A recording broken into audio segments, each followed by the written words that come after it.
positioning really does. Where was my makeup? We'll schedule that for next time. Go ahead. All right. Hi, everybody. We're here in the studio doing another developer update for the Jasper community. I'm joined by Jason Giese, President and CEO of Arizona EcoDev and Jasper EcoDev as well. And we're providing these quarterly updates as a chance to provide some visionary insight as to what's happening in the community, sharing a little bit of what the developers' focus is on as Jasper continues to build out, and just giving the residents an inside look at things that maybe they're not aware of or seeing on a day-to-day basis. So thanks for joining us, Jason. My pleasure. Appreciate you being here. Anytime. I think the last time we did this was March or April. Okay. So that kind of is a good segue into kind of what's been happening. So paint us a little bit of a picture. What's the last, I guess, quarter look like for Jasper EcoDev? Well, houses have been selling better than I would have expected in the fourth quarter of last year, so that's positive. We're bicycle stretched out, meaning that buyers are interested but not making decisions as quickly as they've done in the past. It's a normal part of managing a subdivision like this. There's just no way of predicting when buyers are going to show up and when, for whatever reason, they are taking their time. Likely culprit on the longer buy cycle would be the presidential election cycle. Mm-hmm. I think that really just has more to do with entertainment, even though I'm not necessarily entertained by what's going on out there. It just gives folks an excuse, right? Both Biden and Trump have been the president before. We know what to expect. Most people probably know who they're voting for already. And so I think that at the present time, it's a convenient excuse to prey on it, so to speak, when they're making their buy decision. The buyer is that we haven't met yet. And I think that as interest rates continue to flutter down, the excuse will start to go away, because folks that have been interested and have visited and looked at their home, and maybe they're looking at 3 different lots where their home would fit nicely on, when they see houses start selling. Last week, by way of example, we had a good week in Jasper. Mm-hmm.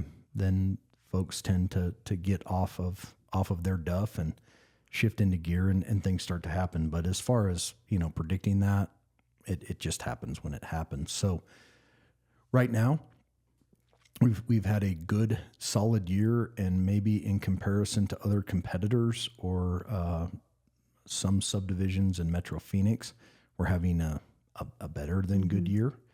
So we're thankful for that. And my best guess is it's going to probably kind of continue on like it's been.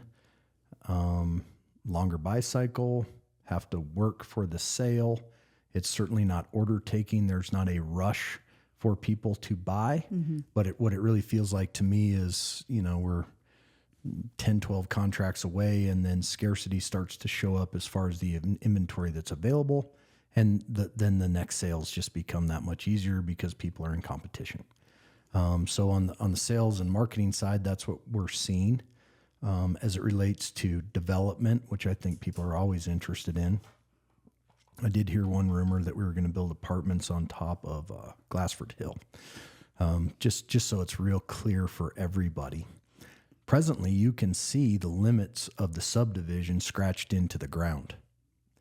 That's not our property line, but that's the limit of where we're going to develop lots into the future. We have zero plan to build on the hill, nor could we legally build on the hill because we don't own it. For those that don't know, the town of Prescott Valley, Yavapai County, and the city of Prescott purchased Glassford Hill from the state land department in December, I believe, of 2023. So there will never be any possibility of anybody building apartments or houses or anything else on Glassford Hill. That is now preserved open space. And the nice thing for us, not necessarily for us as the developer, but for our builder partners, is they can make an affirmative representation and say, that hill is going to stay exactly the way you see it forever, because that's the truth legally. So that's positive. Actually getting construction done has not been, I guess, harder than it normally is. You always have challenges when you're building a phase. The honest answer is that a phase like phase 3, I have no idea when it will be completed, and I have no idea what the final cost will be. And anybody that's in this business that tells you otherwise is full of it, and they don't know what they're doing. So generally speaking, I would say we're, somewhere around halfway done with the phase, but the finished lots won't deliver that way. The finished lot delivery would be more like maybe 25 to 30% complete. We're anticipating selling the first phase of completed lots in phase 3 to Capstone Homes in October of this year. We're anticipating that Jasper Parkway South will be paved out, both on-site and off-site, by October of this year. And so those are the two deliverables that are front and center on our monitors on a weekly basis here. Things are going just fine. The lots are going to be excellent. Capstone is on track for that first closing, and we have not sold any of the other lots that we're completing in phase 3, and the rest of those lots will deliver in probably the end of the year. January timeframe would be the second delivery, and the third delivery is going to end up being April, May of next year, depending on a monsoon season, which may or may not affect us, a winter, etc. Awesome. Thank you for that, Jason. What I always appreciate is just the level of transparency. Sure. And the fact, too, that you were able to kind of dispel some of the rumors that are out there. And I think that's also the benefit of these, is that, for lack of better terms, we hear it straight from the horse's mouth in terms of what, the timelines are and what things are kind of happening. Believe Dave Everson is joining us as well for this podcast, who is the owner of Mandalay Homes, which is a really good segue. We'll get Dave on here in a minute in terms of kind of the builder scope as it relates to the Jasper vision. And I think it's important for those listening to understand the intentionality and the thoughtfulness that's gone into creating the partnership between Jasper EcoDev, Capstone Homes, Mandalay Homes, as well as Eco Development.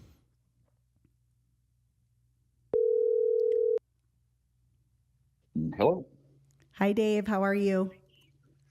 I'm good. How are you? I'm good. Thanks so much. You are live right now in the studio for our podcast. So thank you for joining us and for being available, and hopefully a painless process to engage you in our conversation for Jasper residents on what we call a developer update.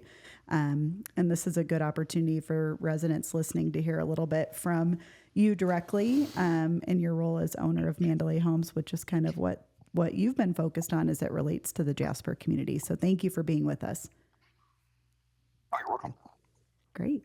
I just proposed a question to Jason, and I'd love to get your thoughts too, Dave, as it relates to, as we're calling this kind of update, the partnership update. So having you engaged in this conversation certainly aligns, because one of the things that I think is of interest of our residents and of the community is just how the partnership between Jasper EcoDev, and Mandalay Homes really came about, and kind of the vision behind it. So Jason, you want to go first, and then we'll have Dave contribute as well. Good morning, Dave.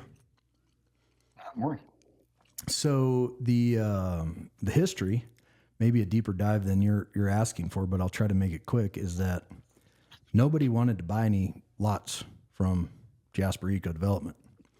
And so Dave and I had a relationship from previous projects and previous years, and he was well aware of what we were doing. And so I should probably modify my first statement and say nobody but Dave was interested in buying any lots from us, certainly at any kind of a number that would have made any financial sense. I will forever, until I'm dead, remember that Dave's initial offer was $900 a front foot, which is real estate development jargon for simply this. Are you kidding me? We're broke. We haven't even started. That doesn't work. So Dave and I got together, and I pretty much probably said that. And he said what was logical, which is, hey, the only thing that I can compare Jasper lots to at the present time are Granville lots. Mm-hmm. And so based on my understanding of their closings and what the market value is, that's what your lots are worth. And I'm pretty sure I said, well, then we don't have a project. And so moving forward, the partnership side of this thing evolved very quickly into a shared risk type model. So because our vision and now our execution that people can see, but at that point it was our vision, was not something that looked like Granville, or the Dells for that matter. Mm-hmm. We were trying to set ourselves apart. That costs money. And as a result of that, the lots would be more expensive than any builder, including Mr. Everson, would ever want to write a check for or call their banker to pay for. So what we did is we created a baseline pricing that was acceptable to our bank, and was acceptable to Dave as our first builder buyer partner. And then we had a profit share if there was going to be any profit on phase one, beyond that. And so that's how we bridged the gap financially that created, the partnership that we have today. And the reason that we've been successful to date at Jasper has clearly been a perspective, a goal, pretty much just a demand, if you will, that we're going to work together and we're going to treat this as a team. And this is not something where Jason, as the representative, the developer, is playing hot potato with Dave, mm-hmm. the owner of a construction company, because it doesn't do me any good for Dave to go broke because I stuck him with high prices, and vice versa. Mm-hmm. And so generally speaking, in everything that we do, from Rumco, who tends to do all of our mass excavation and drainage work, through to the engineering firms, everybody we deal with, what we were selling at this point, and what we've now proven that we were being sincere, is that we're in this to be people's partner. We recognize that we're different as a development company, and that's on purpose. We think that creates value long-term for our assets in and outside of Jasper. And we want our builder partners to make money, be healthy, have the best employees that they can possibly have, so that they can grow with us. Mm-hmm. That's the vision. And so Dave was the early adopter. And I don't think he necessarily regrets it. And I can't wait to see how he answers this question. This is kind of like the newlywed game, Dave.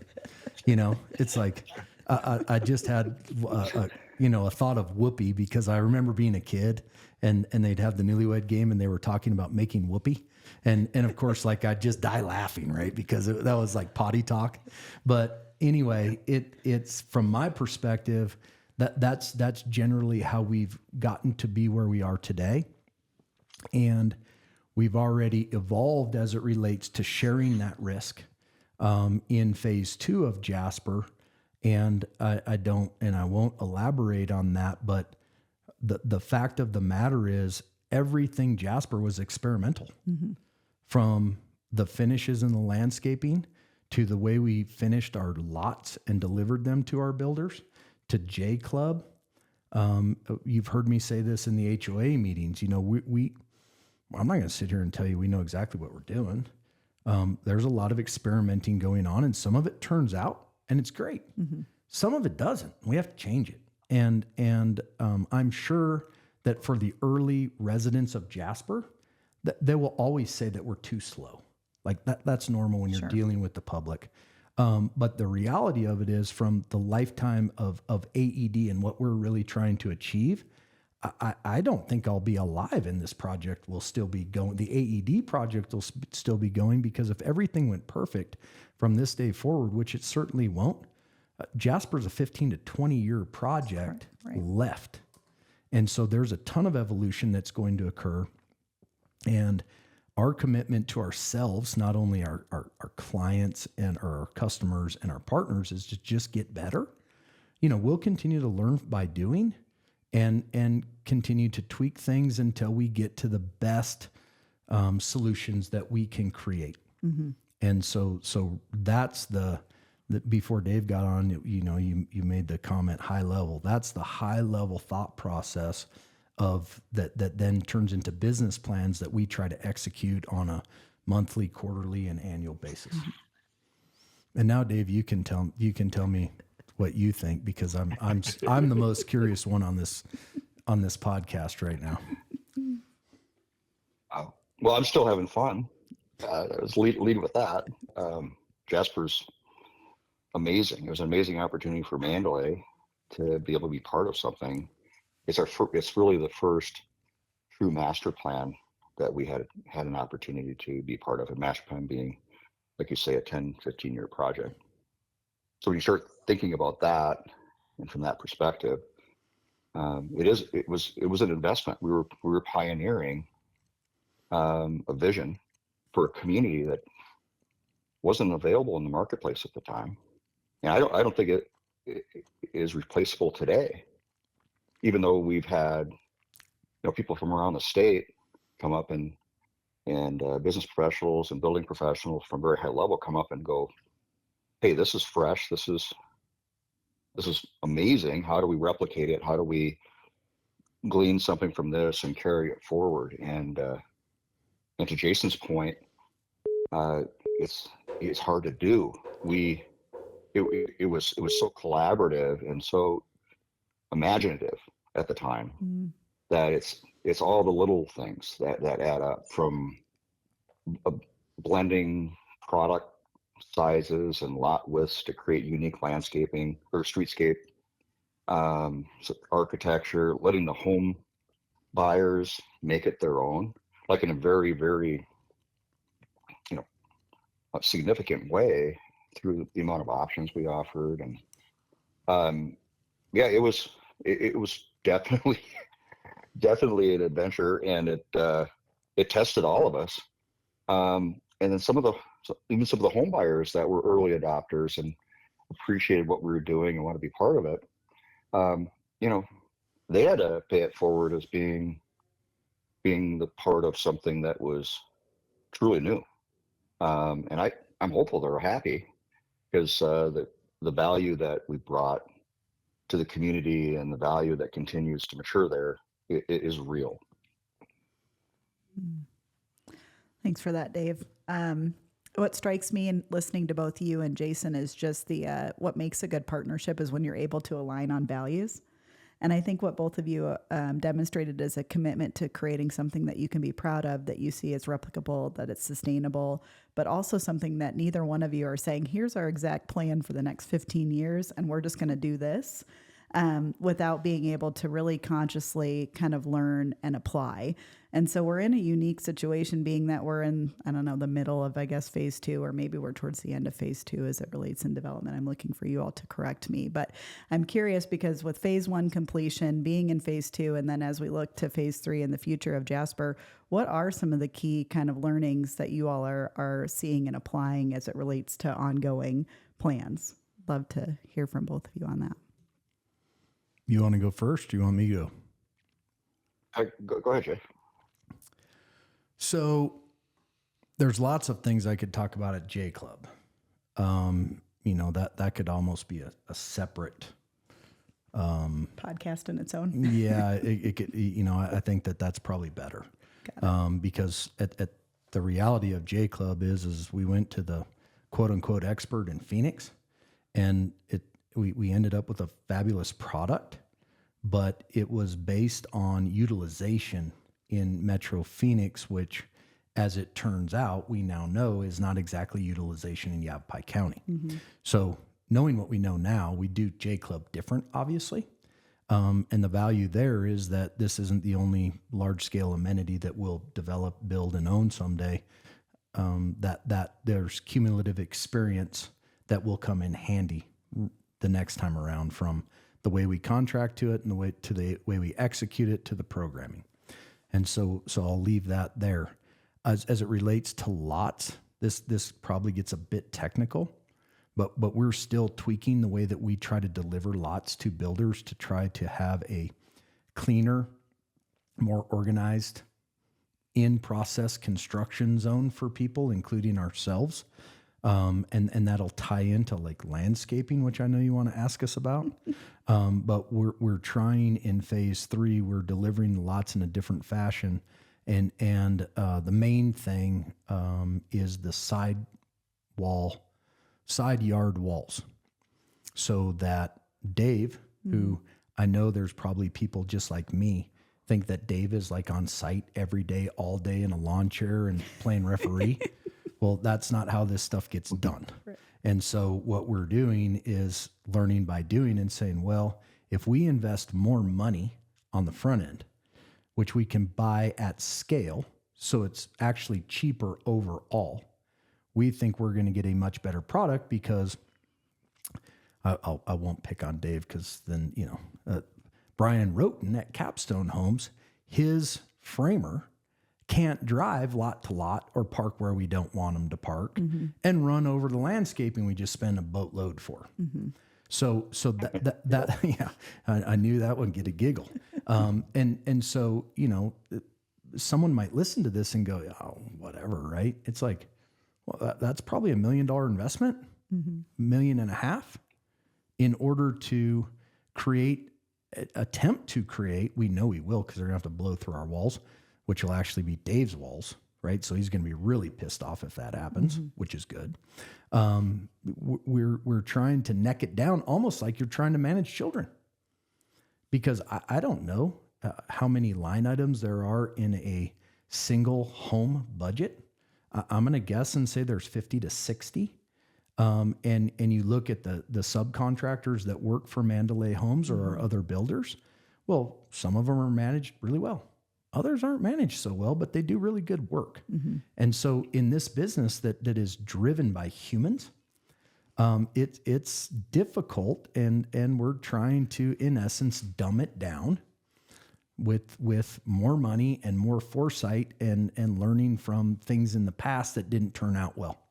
And so that would be a significant change. The next change that's going to be obvious to people, not immediately like this year, but the vertical product, that the home units themselves will start to evolve from an architectural perspective. You can drive around Prescott now, and you can see Jasper lines in other people's projects. So that's nice. But we're not going to do it like Granville, where we just build it for 25 years and it's the same stuff. Look, yeah. Right. And so one of the huge attractions to Dave Everson is that he's very abnormal. He's actually pliable, flexible, and excited by evolution and changing things up and making things look fresh and new and different. And so that's a feel sport. It's not like we sit there and say, well, every 2 phases, we're going to evolve the vertical product. Phase 3 sits up high, has forever views. We've already established that it's firmly, there won't be any apartments on the forever open space owned by the government. Right. So it deserves a refresh and something different and new from our perspective. And then kind of the last thing that I would answer on has nothing to do with evolution or changes or learning. We've never had a marketing window, ever. The number one problem from a conventional wisdom perspective is you would never invest the money that got invested in this like giant cul-de-sac that we're in the middle of right now. You would never do that. You would be the biggest idiot on earth. And so the connectivity of Jasper Parkway South to Highway 69 is a big deal. What I'm excited about is actually our monument signage, because it is badass. And again, we don't have to make signage that looks like the signage that we're going to put out there, but people are going to go, oh, they're raising the bar. We're doing it all on purpose. What we're trying to do on my end of this thing at my desk is create a brand. AED is a brand in central Yavapai County with a certain level of quality, flair, something that's easy to differentiate from the competition, including the competition that will be ourselves. Mm-hmm. That's what we're after. And where Dave is frankly head and shoulders above any other builder I've dealt with is he's actually open to the conversation, engages in it and enjoys it and adds value through that process.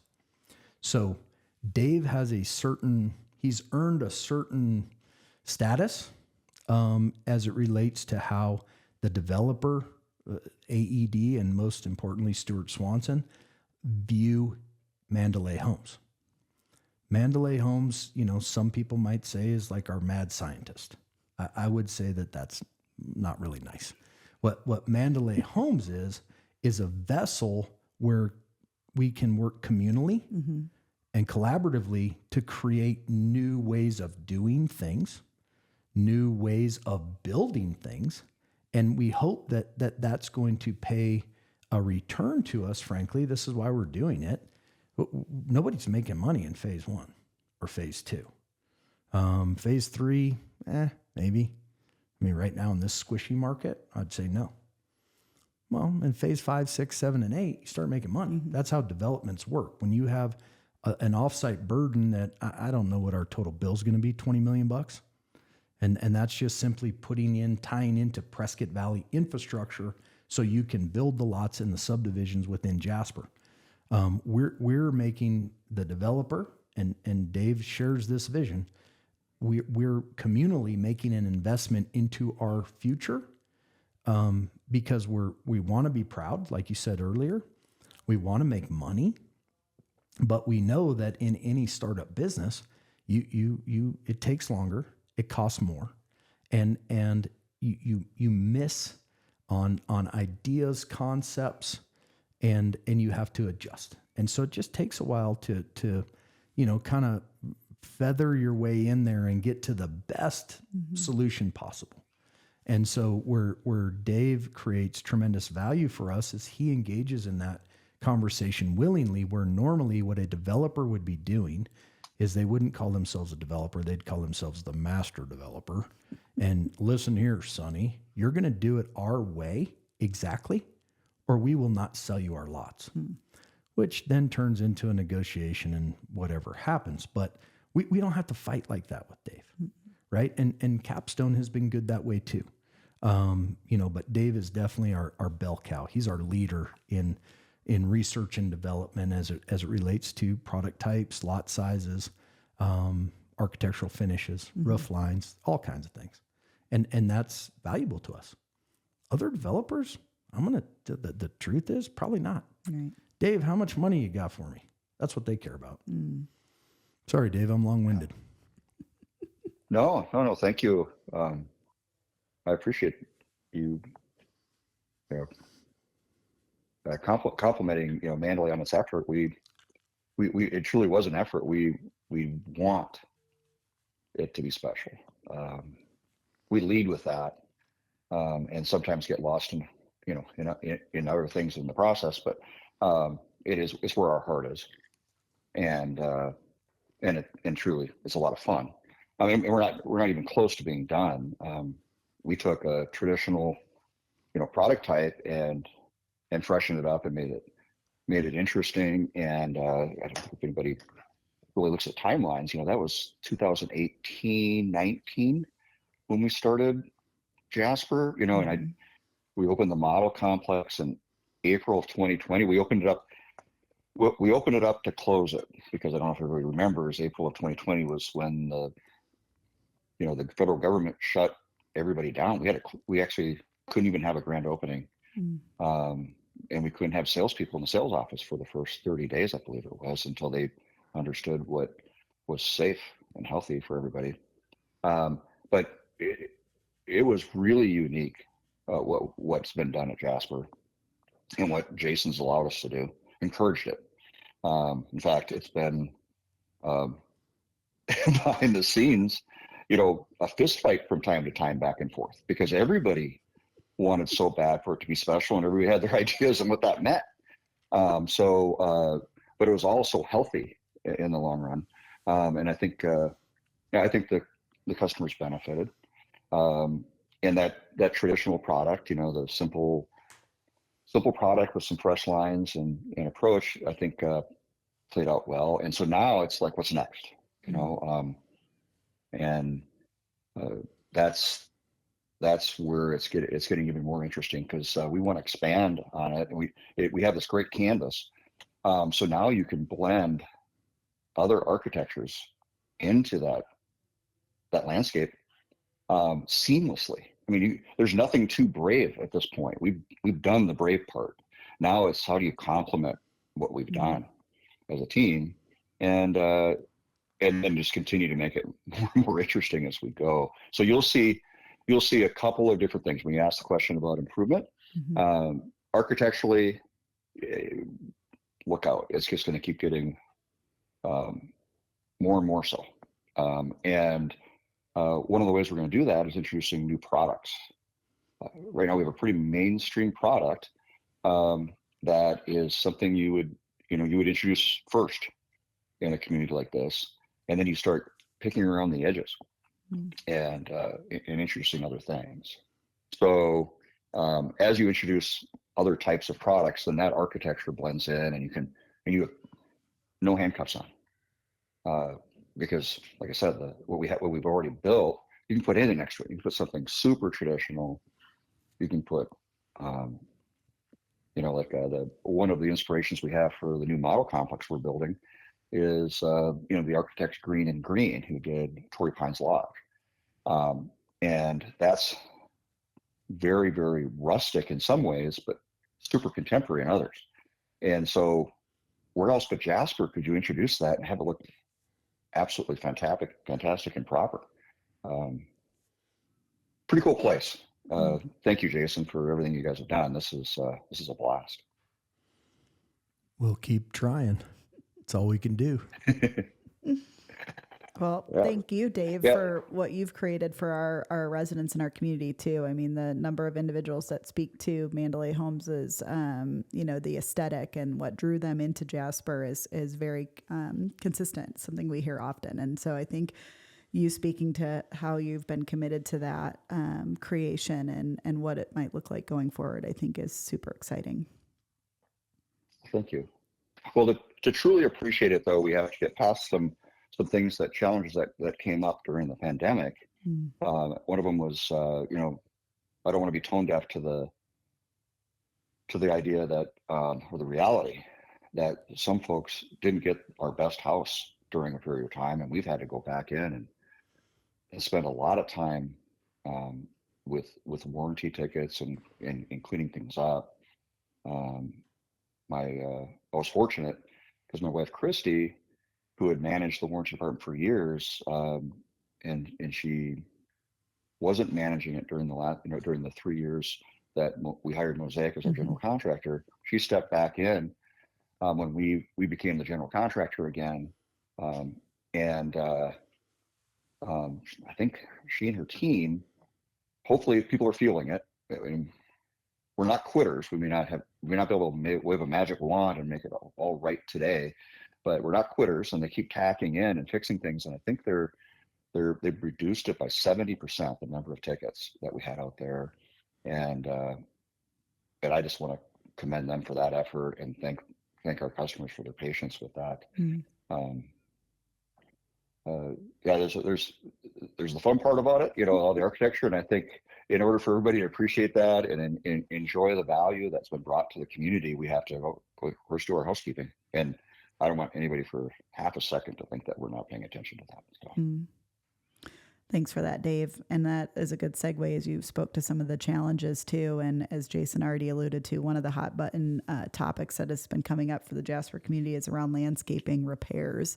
The question that we often get, from an HOA perspective is like, we just want to make sure the developer and the builder is aware of these things. And it's, sometimes it feels a little bit like a broken record because it's like they're aware and there's a high level of accountability to the repairs.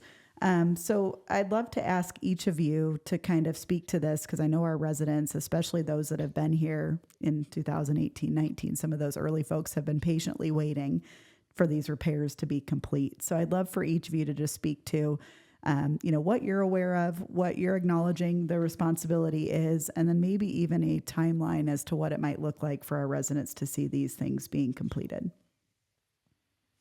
Yeah, I think I'll jump in, Jason, if you'd like. Sure.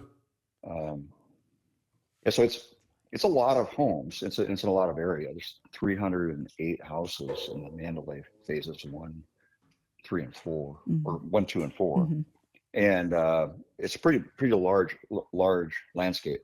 And AE did a great job and Fresco did a great job of designing and installing some really nice stuff. So it makes sense for us to all care for it and respect it. During the madness of that construction, it got pretty wild. I mean, talk about herding cats. Just getting people to show up to build folks' house was difficult. Then they'd show up and you're trying to enforce rules and have some semblance of control. And I don't know. I didn't carry much authority. I can tell you that. It looked me square in the eye and tell me to appreciate the fact that I showed up at all to work on this house. But that's no excuse. It's just what's got us here. There are some things that were part of that problem. There was also some complicity on the homeowner's part. They were hiring landscapers after the fact, and other, before we really got control of it, third-party landscapers, and everybody just assumes it's all hired by Mandalay. They were going into people's backyards after the fact and creating some damage of their own. So we're all in this together, and we've all come through a pretty rough stretch. And I think we're tracking. As it relates to how we're getting it done, I believe we finished up the gravel portion of it last week. We're delayed a little bit. The quarry was down, and we're trying to get gravel out there, and we finally got. But with the whole area, we couldn't get gravel anywhere. It wasn't just to Jasper.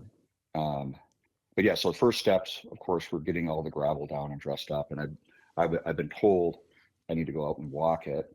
I've been told the areas that we were responsible for now have gravel down. And then it was the winter. You don't want to plant stuff in the winter. So now we got gravel down. There's going to be a methodical approach to those areas that we need to put some more plants back in.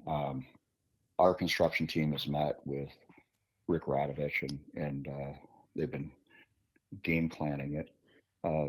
You don't want to go. It's not something that we're neglecting, but you also you don't want to check the box. You want to get it right too, and just there's some pragmatic things that need to be understood.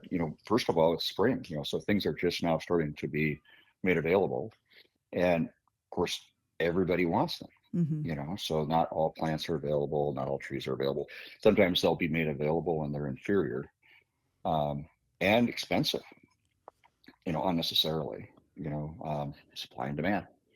But it's tracking. Now that we got the gravel done, I imagine we'll find relief in plants and everything here over the course of July and August, and it'll all get cleaned up on an area by area basis. I think we're going into J1 first with the plants, so I can get a more exacting schedule, but I think it's super important to know that this is AED and Mandalay being good partners, because there's there was lots of causes, Mm-hmm. and for people to be patient is truly appropriate under the circumstances, because we were all involved, and we're not running around fining homeowners for the damage they caused. We're just trying to get it all wrapped up and then make it right moving forward.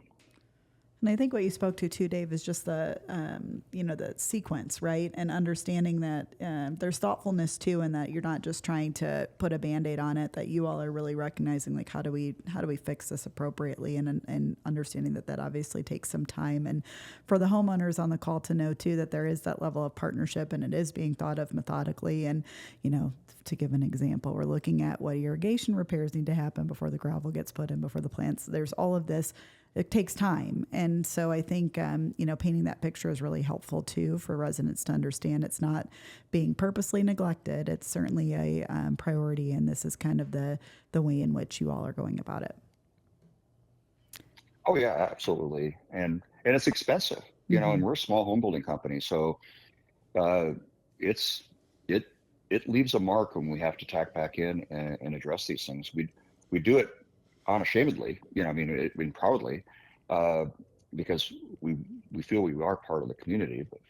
But it's something that it truly is a financial burden, and we're trying to manage to that as well. But I think it might be assumed that Mandalay is this big company, and we're just not. It's just it's Christy and I. We do have 50 employees that rely on us. You gotta make sure you make payroll for them. Sure. But we just build in the northern Arizona, and I think the name Mandalay just had everybody assuming it's some big corporate National, entity. yeah. It's not. It's just a local home building company that we appreciate the patience with us as we work through things. Thanks, Dave. Jay, what would you add in thinking about what AED or Jasper EcoDev is responsible for as it relates to maybe main drag and some of the other landscaping pains that have been a reality of late? Well, I've heard a lot about buckets. It's a very popular topic. And, I'm not going to pretend to understand. So the other practical piece of getting all this stuff done, whether it's on the front end or the back end, is the availability of the labor and the folks to actually do the work. Mm-hmm. So when we're installing buckets in the late fall or the winter, it's because the labor is available to us and we can actually get that work done to try to get ahead of things for the spring. And so, I won't belabor the buckets conversation, but that's just part of stitching together, in this case, repair or warranty work. For us, the sourcing of plants is a market-wide problem. So we're waiting on replacement plants to show up so they can be planted in the buckets. Mm-hmm. And Jasper Drive, Stillwell, and our neighborhood entrances are all part of that order that we're waiting to have filled. And as plants free up, which could take a while, we're not a nursery, we don't grow plants. We will take our deliveries and we will plant them. Dave makes a good point. You can buy a little bitty tree that's the right species and put it in a bucket. Mm-hmm. And we don't do that. So we could move quicker with an inferior finish and save money. And the answer has been no. We want our stuff to look like it's supposed to be spec'd when it gets planted in the ground. And so sometimes I wish we were better at shortcuts. We're not. And I don't, that's become the culture of the company. Mm-hmm. Do it right to the best of our abilities, do it right as it relates to cost and time, and get the best product possible, because really at the end of the day, a guy that would be normal in my shoes, Jasper would be the cherry on top of a career. Mm-hmm. Jasper is just a little bitty beginning for what we're managing to as we're in our 14th year at AED. And as our projects come online in Prescott, people will be able to go check them out too. And frankly, I don't know what they look like quite yet, but we're working on that now. And so that's exciting. But we want it done right. There are market constraints and there are business decisions that we make that create delays that I'm happy to raise my hand and say, yeah, I made that call because I think it's the right call for Jasper and for AED long term. Thank you for that. Yeah,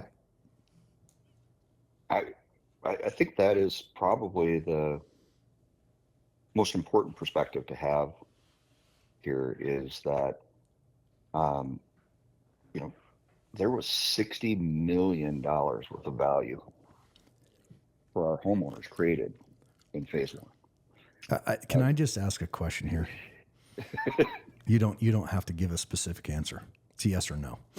Did you make money or lose a substantial money on phase one, Dave? We ran into the problem most people have, during an inflationary window. We had our cycle times stretch, and we sold it at today's price and tomorrow's cost. And I think we wrote checks for 30-40% of our closings, several $1 million. And so I'm clear here for the benefit of our, so I'm clear for the benefit of our customers. I'm not asking for mercy from anybody. The practical reality of this is it's hard. Right. It's risky. Yeah. And when you're hanging it out there and you're doing something different, I'll dish on our neighbor. Our neighbor told the city manager that he would buy Jasper from the bank because we had missed the mark and it was doomed to fail, which is frankly just like that's milk in my Wheaties, right? Like that helps me get up early your fire. and I wake up on point. I'm ready to roll because, we can all get complacent and lazy sometimes. But when someone's, kind of, I was going to use a term that I shouldn't use on a podcast. You never know. We might be on Spotify or Apple someday. Coming soon. Yeah, exactly. You never know where things are going to go. But when someone's poking you in the eye and they're doing it on purpose and they're spitting on your project, that's just pure rocket fuel. Losing money for the whole team. Yeah. For the whole team. And losing money is part of a very real part of what we subject ourselves to. And we expect to lose money in certain windows and we expect to make money in certain windows. And so nobody needs to feel sorry for us. And that's not the point of the comment.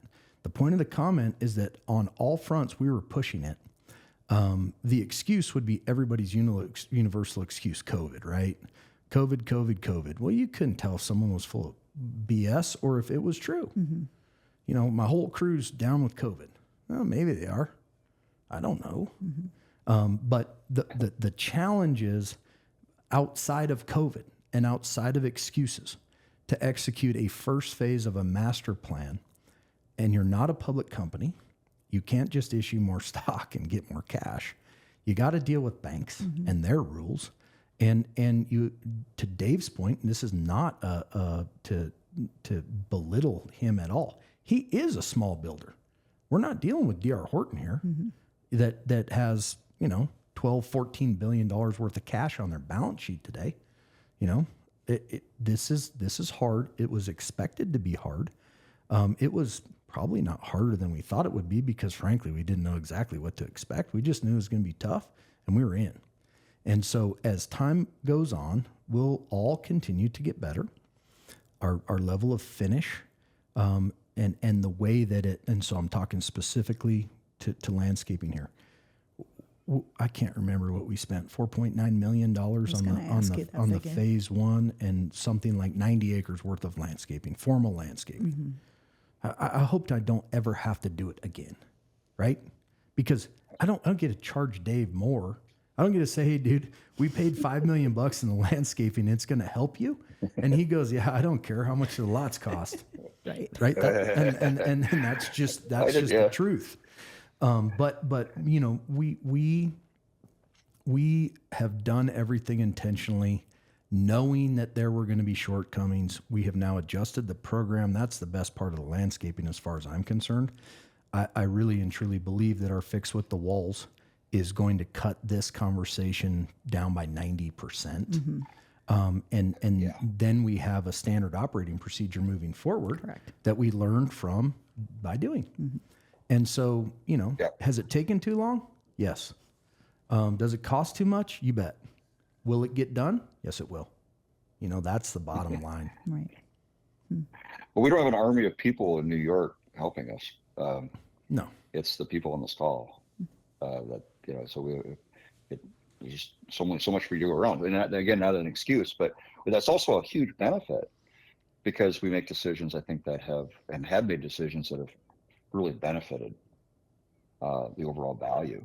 Because I was going back to, the customer, you don't want, it's okay that the builder gets hurt. They're in it for the risk. The customer is not.